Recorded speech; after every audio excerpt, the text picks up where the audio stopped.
Grateful for Arnold Turner. He has been a leader of this institution for a decade, and he just went to New York to accept, is it New York? Washington, D.C. Washington, D.C., to accept the award as a top general hospital in the state of Illinois. Yes. On behalf of Provident Hospital. Shannon Andrews, who's Chief Executive and Chief Equity and Inclusion Officer for Cook County Health. Kate Mayer, who's Executive Director and CEO of Greater Chicago Food Depository. And Richard Harrell, who's a Provident Hospital patient. We're here today because food is not a luxury. I'm going to need some water before I start.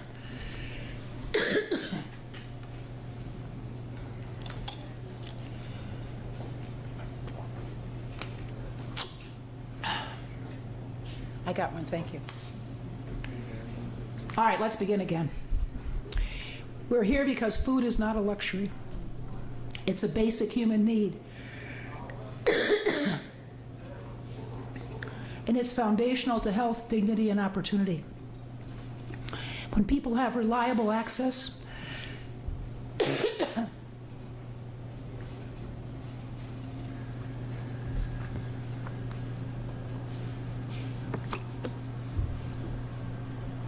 All right, let me start again. We're here because food is not a luxury. It's a basic human need. And it's foundational to health, dignity, and opportunity. When people have reliable access to nutritious food, they're healthier, more stable, and better able to care for their families and contribute to their communities. When food access is threatened, the consequences are immediate and profound. The upcoming federal changes to SNAP eligibility will have real and lasting impacts on thousands of Cook County residents. These cuts to food assistance represent a significant step backward. They do not reflect the realities of today's economy.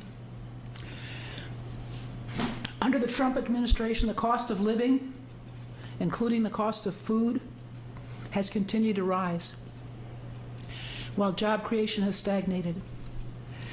Families are being squeezed in every direction, and now the federal government is proposing to take away one of the most effective tools we have to prevent hunger. When the federal government shirks its responsibilities, counties like ours are left to pick up the pieces. These changes will disproportionately affect low-wage workers, people experiencing economic instability, and families who are already one emergency away from crisis. They will also impact immigrants who fled violence or disaster, people who should never be punished by hunger for seeking safety. No one in Cook County should have to choose between paying rent, buying medicine, or putting food on the table. That's not who we are, and it's not a future we're willing to accept. I want to thank Governor Pritzker, the Illinois Department of Human Services, and the Greater Chicago Food Depository for their leadership and partnership. Along with countless community-based organizations, these leaders are stepping in to fill the void left when the federal government abdicates its responsibility to meet the basic needs of our residents. While charitable food systems are not a substitute for strong federal policy, they're a lifeline, and we're deeply grateful for the work they do each and every day. Cook County will continue to do everything in our power to protect residents from the worst impacts of these changes. We believe access to nutritious food is a public good and a public responsibility. That commitment is reflected in the work you will hear about today from Cook County Health. While Cook County Health has long supported food access for patients, it accelerated its work in 2023 to support with the support of the late Commissioner and my dear friend, Dennis Deere. Commissioner Deere was a tireless advocate for health equity and food access, and his legacy lives on in this work and our continued commitment to justice, compassion, and care. Food as medicine programs, including on-site pantries at Belmont Cragen and here at Provident, build on years of leadership and innovation. These efforts, which include a public health education campaign, recognize a simple truth. Preventing illness starts with access to healthy, culturally appropriate food. Today's conversation is not just about policy, it's about values. We will continue to advocate for federal policies that strengthen, not weaken, the social safety net. And here in Cook County, we will keep working with our partners to ensure that no resident is forgotten and no family is left to face hunger alone. Thank you again to the Greater Chicago Food Depository, Cook County Health, our community partners, and everyone who shows up every day for our residents. Together we will keep fighting for a Cook County where everyone has the opportunity to be healthy, stable, and fed. Next, I'd like to bring to the podium Secretary Dulce Quintero, and I'd like to acknowledge Joseph Harrington, who's a member, Jody, you want to come up here, please? Who's a member of our Cook County Board of Health. Would you like water too? You have some? Okay. All right, please take a drink before you start. Yes, thank you. Better than I did. Woo. Good morning, buenos dias. Good morning. Morning. Morning. Thank you, President Preckwinkle, for your leadership. Thank you so much. There we go.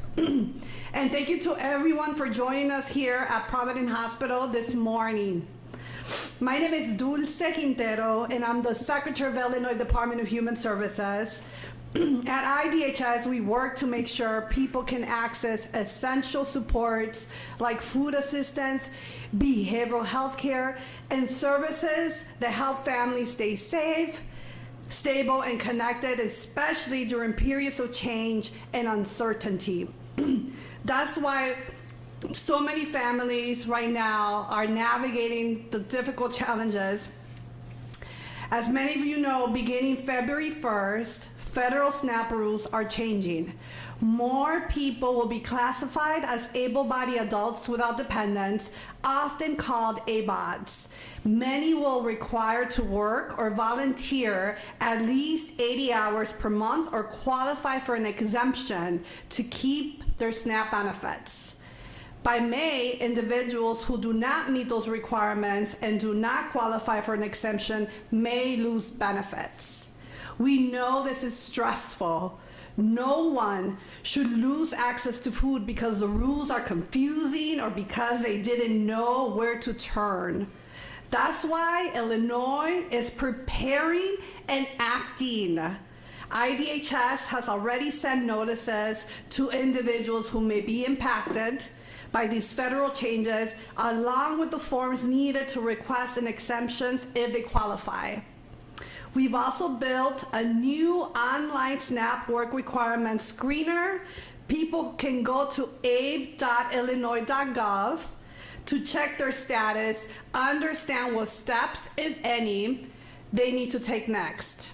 We encourage our customers to please use this tool now and take action or reach out for help to be prepared. We're also sharing the most updated information in one place. Anyone can visit snapfederalimpact.illinois.gov to learn what's changing and where to get help. IDHS is also expanding paths for people to meet these work requirements, including additional work, training, and volunteer opportunities in virtual job readiness supports. And we're not doing this alone. We are working closely with our community partners, and we have K-Mayor here, the Greater Chicago Food Depository, to make sure accurate information reaches people in trusted spaces. Our goal is clear: to keep people informed, keep them connected, and keep food on the table. Before I close, I want to share this briefly in Spanish. Antes de terminar, quiero compartir este mensaje en español. Sabemos que estos cambios de SNAP pueden causar preocupación. Muchas personas tienen preguntas y no siempre es fácil entender qué ha cambiado o qué hacer. A partir del 1 de febrero, algunas personas tendrán nuevos requisitos federales para mantener sus beneficios de SNAP. Algunas deberán trabajar o hacer voluntario y otras pueden calificar para hacer una exención. En Illinois no queremos que personas pierdan acceso a alimentos por falta de información. Por eso pueden visitar app.illinois.gov. Ahí encontrarán una herramienta que les ayuda a entender cómo les afectan estos cambios y cuáles son sus opciones. Los animamos a usar esta herramienta ahora y, si es necesario, tomar acción o buscar apoyo para estar mejor preparados. También pueden visitar snapfederalimpact.illinois.gov para obtener la información más reciente y confiable. Además, Illinois Departamento de Servicios Humanos está ayudando a las personas a cumplir con estos requisitos, ofreciéndoles más opciones como capacitación, oportunidades de voluntario y apoyo virtual para prepararse para un empleo. Estamos trabajando con organizaciones comunitarias como el Greater Chicago Food Depository para asegurarnos que esta información llegue a las personas. Illinois está aquí para ustedes. Estamos comprometidos a acompañar a las familias con claridad, respeto y compasión durante este proceso. Muchas gracias. Now it's my pleasure to introduce Kmar, Executive Director, CEO from Chicago Greater Food Depository. Thank you so much. And it's Kmar, not Kmar.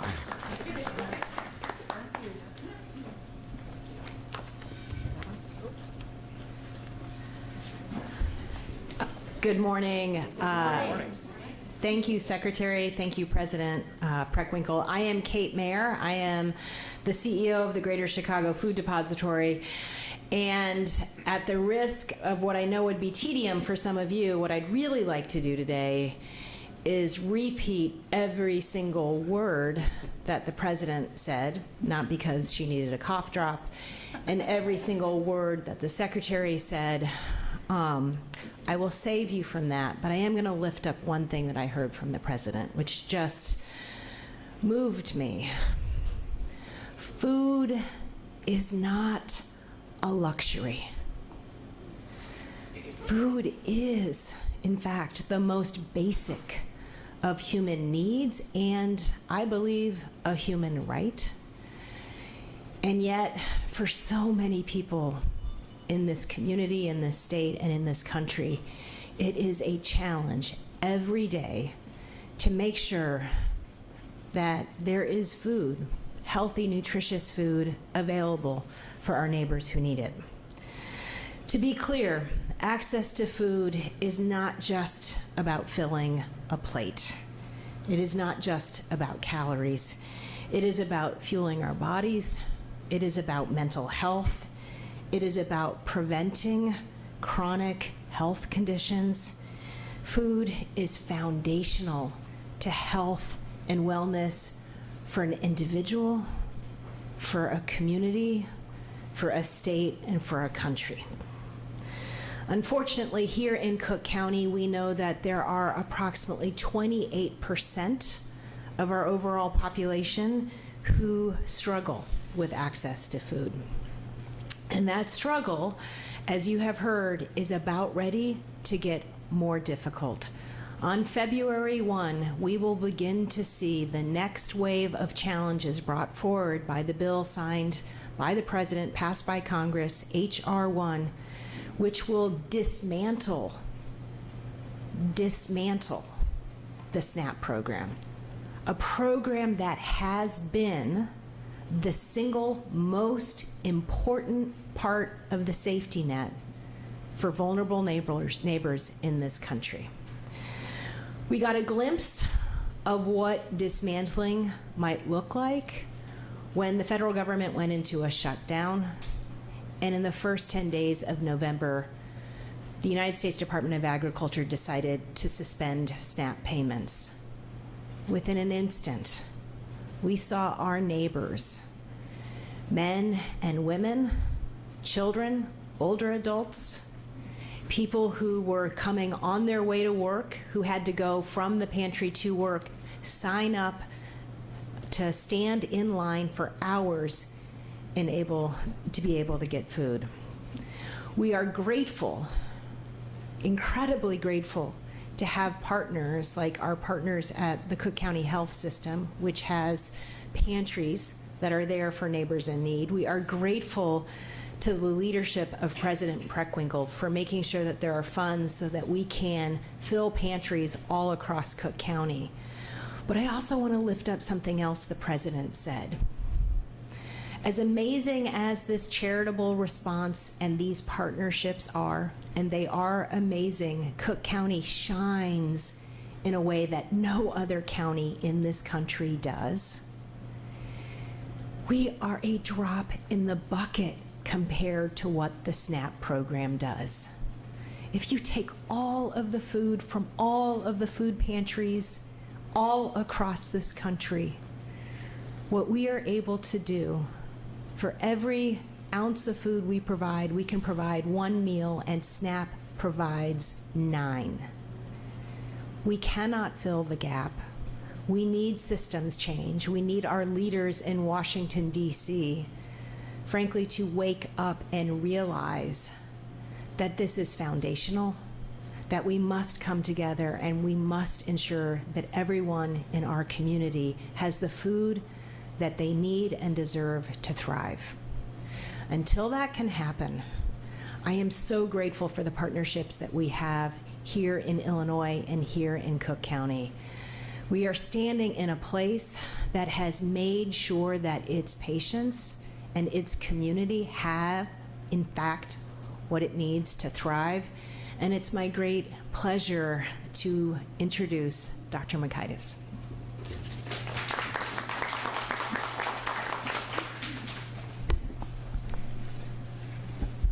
Well, once again, good morning, everyone. Good morning. Thank you all very much for joining us. I'd like to acknowledge the advocacy and leadership of President Preckwinkle and the Cook County Board of Commissioners, especially remembering the late Commissioner Dennis Deere, who was a stalwart champion of food justice. I'd also like to thank the Cook County Health Board of Directors, led by Raul Garza and represented here today by Directors Harrington and Masuda Barnett. Of course, I want to recognize Secretary Quintero for their work to ensure Illinois families have reliable access to food despite these federal cuts. And Kate Mayer for her tireless work, mobilizing resources and partners to support communities across Chicagoland. As a physician and a CEO and the CEO of Cook County Health, I want to be very clear. Hunger is a medical issue. Limited or inconsistent access to nutritious food directly affects health outcomes, healthcare costs, and quality of life. When people don't have enough healthy food, their risk of chronic disease rises sharply. Food insecurity is linked to higher rates of diabetes, heart disease, high blood pressure, obesity, and kidney disease. It also worsens these and other existing conditions, making them harder and more expensive to treat. Hunger affects behavior, learning, and physical and mental development in children and increases stress and anxiety in people of all ages. The federal cuts to SNAP are coming at the same time we're seeing more people at risk of losing their medical coverage, creating a perfect storm. When people lose both food assistance and health coverage at the same time, the health consequences compound quickly. Without health insurance, people are often forced to delay care, skip preventative visits, and stop managing chronic conditions. Without reliable access to nutritious food, chronic conditions are exacerbated, and even those who do see a doctor may not be able to manage their health. The result is more advanced illness, more emergency room visits, and worse outcomes that could have been prevented. That's why food as medicine has been a core part of our care model at Cook County Health for more than a decade. We're grateful for the support we received from Commissioner Dennis Deere, who used his own personal experience with healing food as the impetus to advocate for food as medicine, not just within his own district, but countywide. I would also like to thank Shannon Andrews and the Equity team for their incredible work in creating this latest iteration of our food initiative. She will be coming up to speak about our new food pantries and food as medicine campaign. Hunger should never be a diagnosis, and food should never be a treatment that people can't afford. Cook County Health will continue advancing programs that keep our patients and communities healthy, including through access to nutritious food. Thank you again for joining us, and it's now my pleasure to welcome to the podium Shannon Andrews, our Chief of Equity and Inclusion.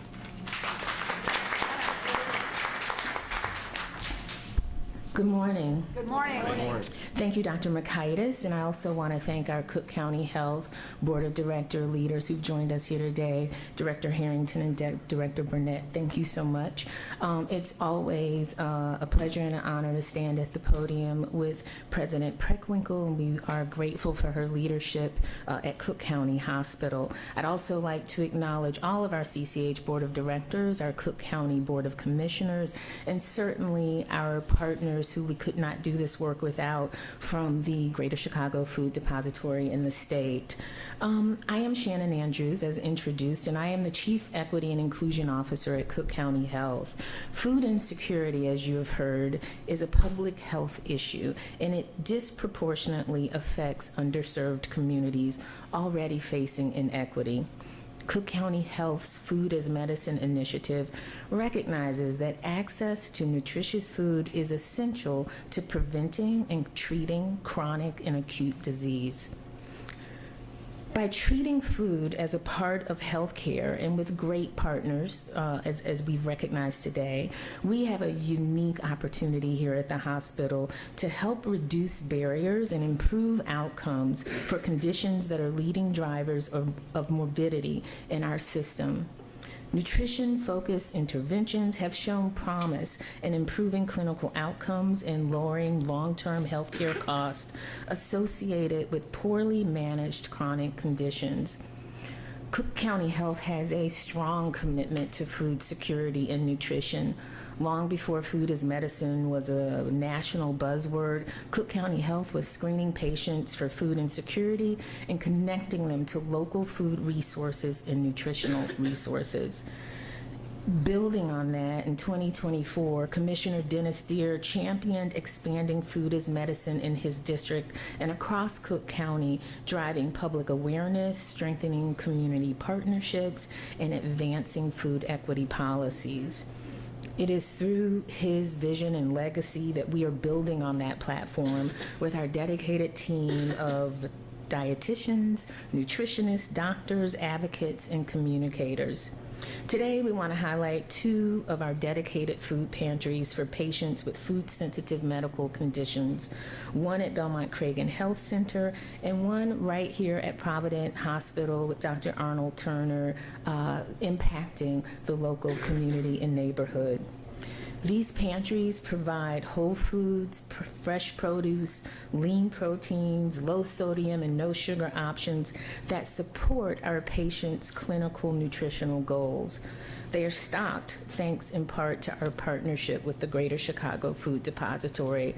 Our food team works directly with clinical staff so that referrals to food resources and nutrition guidance are a part of a patient's medical care plan, not an afterthought.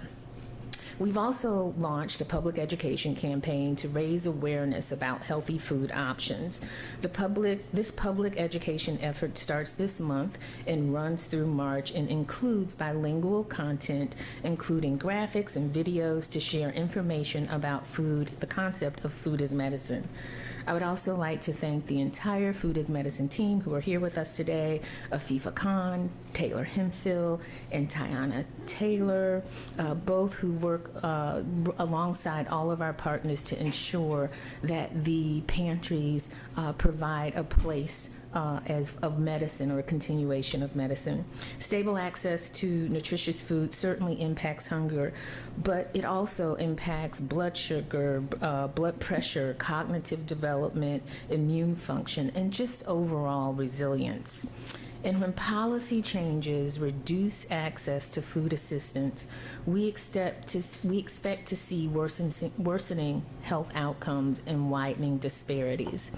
SNAP and similar programs are foundational to community health, and it's one of the reasons why we're proud to join in today with our partners to get the message out. Cook County Health will continue to work with our partners to advocate for and support our patients as best we can with the resources they need to live healthy lives. And with that, I would like to introduce one of our patients, Richard Harrell, next to the microphone. Thank you, sir.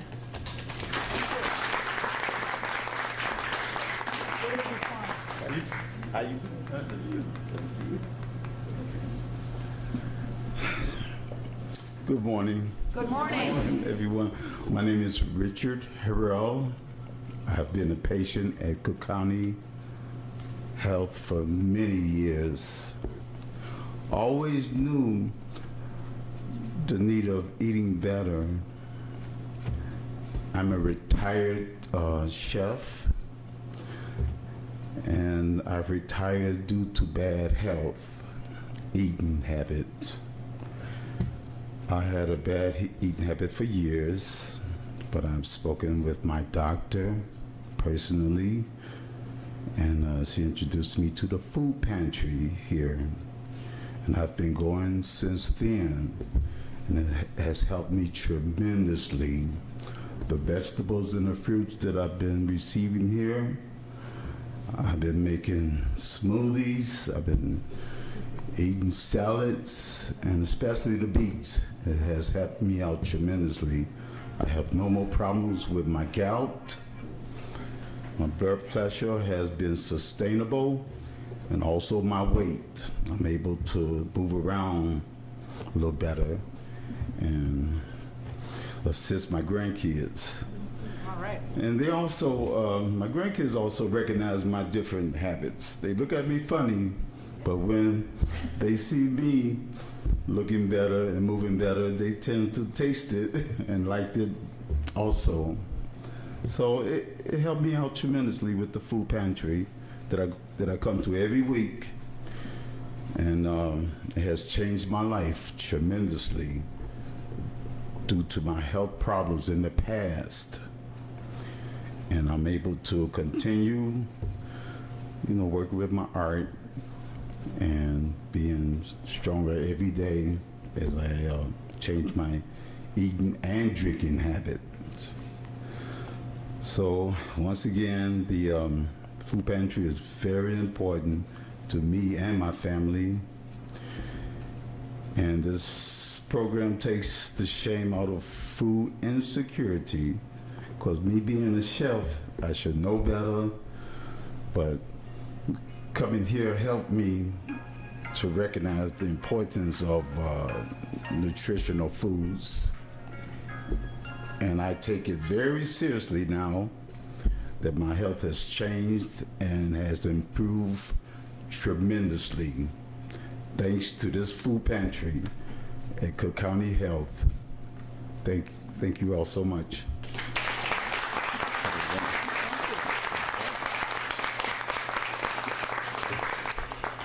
Thank you. Thank you very much, Mr. Harrell. And thank you to all of our speakers today. And again, I want to acknowledge Gina Masuda Barnett, who's a member of the board of Cook County Health. Madam President, we're going to open it up for any questions. If we have any questions from our reporters here. And you may not have this figure. Do you have a ballpark estimate as to how many people would be affected starting February 1st are eligible for SNAP who no longer have that? That's all right. Don't worry. Do you mind introducing yourself one more time? Yes, my name is Dulce Quintero again, Secretary for Illinois Department of Human Services.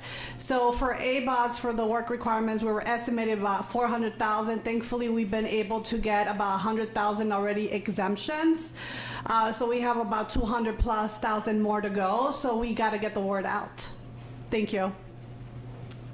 May I? Yes, please, Kate. I also, there have been, Introduce yourself. sorry, Kate Mayer, Greater Chicago Food Depository. As the secretary said, we are very worried about this population of individuals that we sometimes call able-bodied adults without dependents. We recognize that there could be 200,000 to 300,000 people on May 1 in the state of Illinois, likely half of whom will be in Cook County, who will lose SNAP benefits. We are bracing ourselves for the impact in the emergency food system. Beyond that, we also know that there are some populations that will lose SNAP benefits, including a population of immigrants, legally present immigrants, who will now be denied access to SNAP forever. That was one of the changes in the law, and this again is a population that will turn to the emergency food system that won't have something as basic as food, and so we are worried about what is ahead of us. Any plan about migrants who are going to receive any I'm sorry, could you? do you have any plans right now with migrants who are not going to receive any benefit from There are sort of two answers to that. So first, we know that there is a large population of people who are here and who may not be eligible for SNAP benefits.